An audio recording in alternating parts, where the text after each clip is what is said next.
I'm Michael. I'm really glad to hear that you're studying bluegrass music with your teachers, and I'm really excited to meet you. Bluegrass music is a style of American folk music, and its special sound comes from the five instruments that it's usually played on, which are the banjo, the fiddle, the mandolin, the acoustic guitar, and the upright bass. And one of my favorite things about bluegrass music is that it's so emotional that when you sing bluegrass songs, you can just put so much feeling and experience into them.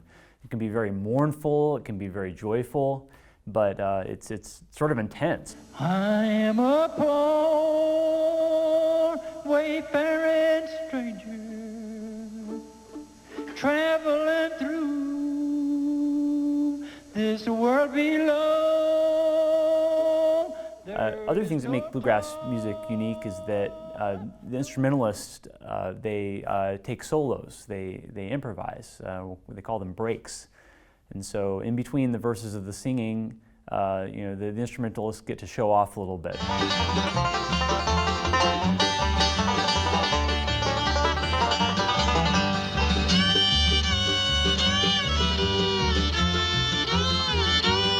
Another thing I really like about bluegrass music is that it's challenging. Like the instruments, they play really fast sometimes, and you have to work to really get good at the instruments. And so I really like that challenge, and it's fun to get together and play music with friends.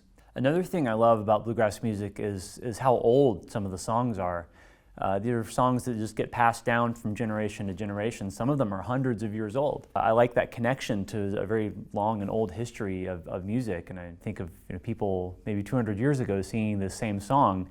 Everyone sings it a little differently. But also there's plenty of space for trying new things in bluegrass music. So there are some very creative people doing bluegrass music and doing new things with it. Now, I learned bluegrass music just from growing up in Atlanta, Georgia, where I'm from. My parents play fiddle and banjo, which are two instruments used in bluegrass music. So it was just in the house, and I learned it just by hearing it and playing it and doing it. Now I started learning other kinds of music, like I learned classical piano starting at age 4, and then when I was about 10, I picked up the guitar and just wanted to play rock and roll music. And at that time, I didn't think bluegrass music was very cool because it's what my parents played.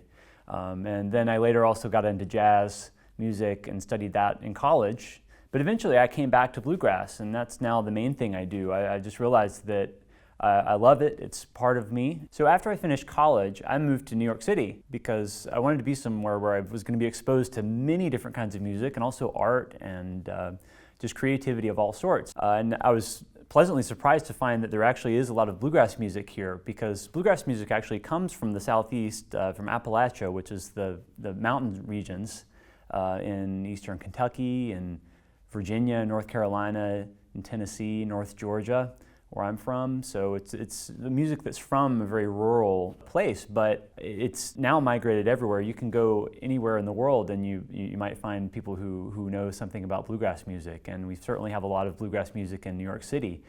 There are a lot of great professional players who do that for a living, and there are also a lot of people who just do it for fun on the weekends, and people get together and jam with one another. So have fun learning to sing Uncle Pen and In the Pines, and I can't wait to meet you and sing and play with you at Carnegie Hall.